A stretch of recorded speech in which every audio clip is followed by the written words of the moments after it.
Hey, welcome back. This is Archer Dragon, and today we have the second video of our Mario Party minigame series.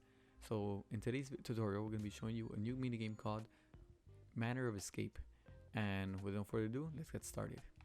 So first off, on the Switch, I made this little thing that teleports you to the start of the game. So let's go ahead and press start. Once you're here, you're going to open up and press up and down. Once you're already here, if you haven't played this game already, all you gotta do is find the right door that brings you to the bottom. And as you can see, there you go.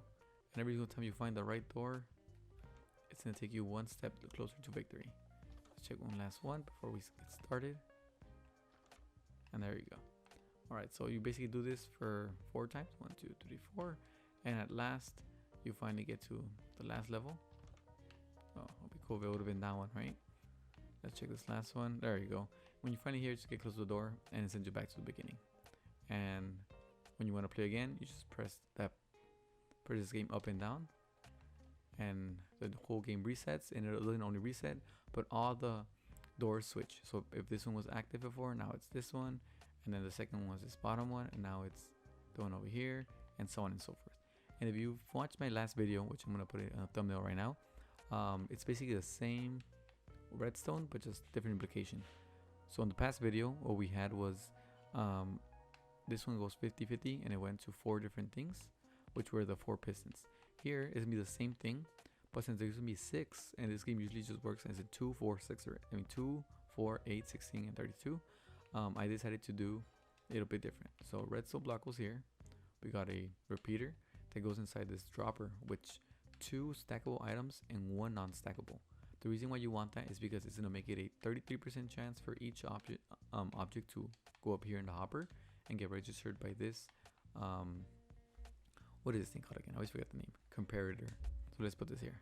Once you put this here, right now we have a sword that went up here. So it's going to be on this third one. And since it's 33% chance to be on these 2, once it gets here, it gets split into half. So it will be 50% of the time over here and 50% of the time over here. That will leave our odds to around like 15 point something percent for this one and this one. And the times that it doesn't go here, it goes on this side. Oh, it actually went over there. Come on, there you go. Once it goes here, this is 50%, 66% here. Once these go here, they go drop to 33%. And once they drop from here to here, it splits it in half, which is 15% as well. So these are all around 15% chance for any of them landing. So right now let's use this last one, and if you go down, put it up again, you see it's the second one instead of the last one. And one more time, and now it's this one over here. And basically, if you want to do this all over again like 4 or 5 times, you basically just do it once. And if you keep this layout where you see all these golden buttons are at, these golden blocks, they're basically where the cables connect to every single layer. So once you do it once, I'm gonna stop right here so you can see how it looks like. Give you a quick second. You should press pause and you should be able to get it off from there. And it's basically just splits it, and like in my past video, it's pretty self-explanatory. Every gold block is where it branches out to every command block. And now, so you don't have to write every single command block, because that's pretty annoying. It's super easy command. It's just a teleport command. Anyone that's in a radius of R3, which means 3, it teleports to 0, 58, 23, which is this bottom layer. And since these are gonna have to change, because every single time you teleport a player, you want them to be one below it, not just all the same one. You just build it once, which is what I did. I put this top one first, and then I went over here. I use a structure block, and I basically copy paste it from there over here. And this is all vanilla. This is, if you don't know how to get it, it's with the /give button. You just put structure block and you'll get this. Once you make this, it looks a little weird. There you go. Once you make these doors, you basically just go on the back side, and all you do is copy paste it 4 times. 1, 2, 3, 4. And then you just go here, and in the middle button right here. So for example, this is 42. What you want to do is for the next one, I think it's every 6, so it's gonna be 48. The next one's gonna be 50 something, and so on and so forth. So as you can see here,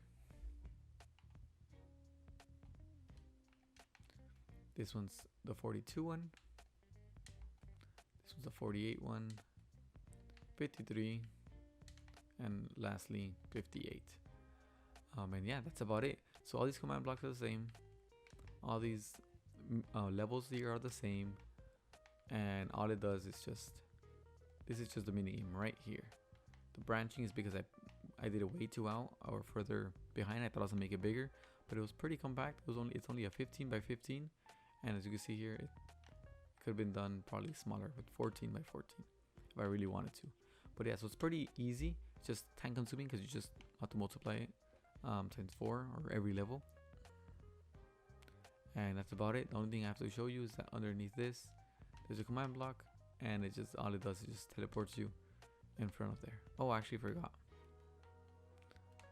Okay, almost forgot about this part. So let's delete this. There you go. So all this does is it's an up and down piston that pushes it up and down. And all it does, this one is a fill command that fills from here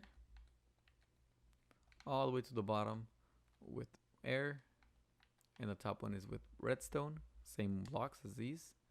And then this one is anyone that's in a radius of 35. It teleports them to the beginning of the game.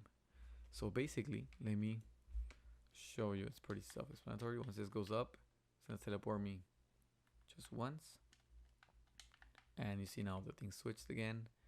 And when I go back down, when the game resets, it's gonna break off all the redstone back here. It's gonna put it back again, and every single time you press play or you reset the game, you're basically gonna have a new puzzle. So don't worry about people memorizing the doors, because every single time you play the game, it's always gonna be a different order. So anyways, this Archer Dragon, once again, thank you very much and have a great one. Bye bye.